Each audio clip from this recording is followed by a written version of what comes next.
Damas mashinalarida ko'pincha bo'ladigan holat, juda ham ko'pchilikda shu holat bo'ladi. Mashinada birinchi skorga yurgizib turgan holatda birinchi skorga va zatniga urganingizda mashina juda ham qiynalib tushadi, shunaqangi taqalib tushadi. Svetoforlarda ayniqsa bu narsani sizlarga yechimini zo'r yo'lini o'rgatib qo'yaman. Videoni oxirigacha ko'rib, like bosib tursalaring.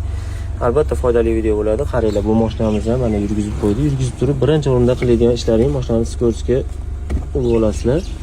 Urib turib, qaranglar, splenlarni oyog'ini olyapman. Saliga mashina jilyapti mana. Splen pedal pastga tushib ketgan, juda ham pastga tushib ketgan. Xuddi shu holatda skorlarga tushishga qiynaydi.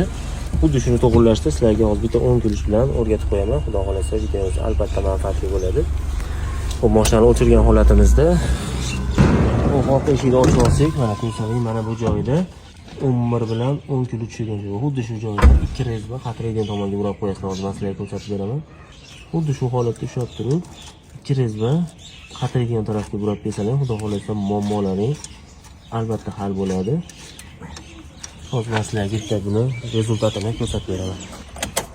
Mashinamizni yana yurgizib olgan holatda splenani bosdik. Mana splen ham ancha tepaga ko'tarilgan bo'ladi. Mana ko'rsalaring sizlarga tushishini yengil holatda.